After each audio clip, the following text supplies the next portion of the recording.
আপনি হাট বাজার কন্ট্রোল করবেন না, আপনি বিনিয়োগ করে বলতেছেন 4 লেন করলাম, এখন আমি 100 কিলোমিটার স্পিডে গাড়ি চালাবো। এইভাবে সম্ভব না। এবং ঈদ কেন্দ্রিক যে দুর্ঘটনাগুলি, আমি সে জায়গায় যদি একটু আসলে ইমফেসাইজ করি, সমস্যাটা হলো এই যে আমাদের স্বাধীনতার 55 বছর বয়স প্রায় হয়ে গেছে আমাদের। এই 55 বছরে বিভিন্ন সময় যারা আসলে শাসন করেছে দেশে, তাদের নীতিগত ভুলের জন্য আজকে সাধারণ জনগণ খেসারত দিচ্ছে। সমস্ত বিনিয়োগ করেছেন ঢাকার মধ্যে, সারা বাংলাদেশের মানুষ নিয়ে এসেছেন ঢাকায়, কেউ ঢাকার স্থায়ী বাসিন্দা না, ঈদের সময় তারা বাড়ি ফিরবে এটাই স্বাভাবিক। তো আপনি এত বিনিয়োগ করে ঢাকার যানজট কমাতে পারলেন না।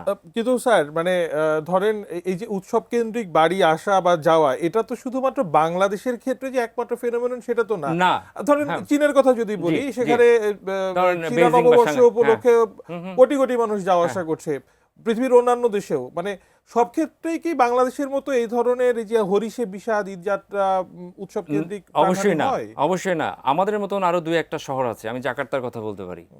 আমাদের সমস্যাটা হচ্ছে যখন আপনি 1.5 কোটি মানুষ 3 দিনে শহর থেকে বের করবেন, প্রথম সংকটটাই শুরু হয় গণপরিবহনের সংকট দিয়ে। কারণ আমার গণপরিবহনের ওই ধারণ ক্ষমতা বা পরিবহনের ওই সক্ষমতা নাই, এটা স্বীকার করে নিতে হবে। যে ভাই যেটা বলছো স্বস্তির ঈদযাত্রা হবে সেই বছরের সেরা, সরকার যেটা বলে, সমস্যা হচ্ছে ওই জায়গায় সরকারকে আসলে সঠিক চিত্রটা বলতে হবে। দেখো এবার আপৎকালীন সময়ের জন্য যদি বলে থাকি, এবারে আপনি জানেন ঈদের আগের ছুটিটা একটু বাড়িয়ে দিয়েছিল। আমরা বুঝছিলাম অনেক ক্ষেত্রে এটা একটা কারণ হতে পারে যাতে একটু সময় নিয়ে ঢাকা ত্যাগ করতে পারে। এটা একটা ভালো পলিসি আমি বলবো। হ্যাঁ, না সেই জায়গাটা আমি বলছিলাম যে আপনার প্রতিদিন 30 লক্ষ মানুষ ঢাকা থেকে বের হবে, আপনার সমস্ত যে পরিবহন ব্যবস্থাপনা, আমি নৌ বলি, রেল বলি, সড়ক বলি, আপনি 10 লক্ষ পরিবহন করতে পারবেন। বাকি 20 লক্ষ তারা কিভাবে যাবে?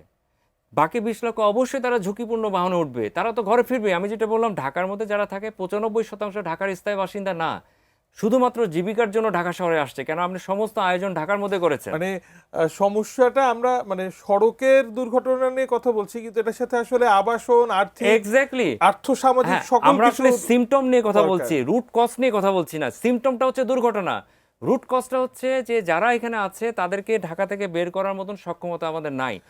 সেখানে একটা কথা আমি বলে নিই, যেটা হলো যারা পরিবহনের মালিক আছে তাদেরকে আপনি সরাসরি এই জায়গায় দোষ দিতে পারবেন না। কারণ এই যে আমি বললাম 20 লক্ষের একটা ঘাটতি, এটার জন্য আপনি ধরেন 20,000 বাস লাগবে।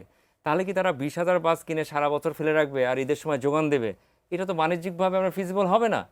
তো আপনি যদি টেকসই সমাধান চান, আমি বলবো এনাফ ইস এনাফ। ঢাকার মধ্যে অনেক বিনিয়োগ হয়ে গেছে, যানজট কমাতে পারেনি, দুর্ঘটনা কমাতে পারেনি। আর যদি 1 টাকাও বিনিয়োগ করতে হয়, এটা আসলে ঢাকার বাইরে যে জেলা শহর আছে, বিভাগীয় শহর আছে, ওখানে বিনিয়োগ করেন, কর্মসংস্থান তৈরি করেন, মানুষকে ওইখানে কর্ম দেন। ঢাকায় যেন জনস্রোত ঢাকামুখী না হয়ে ঢাকা বিমুখী হয়।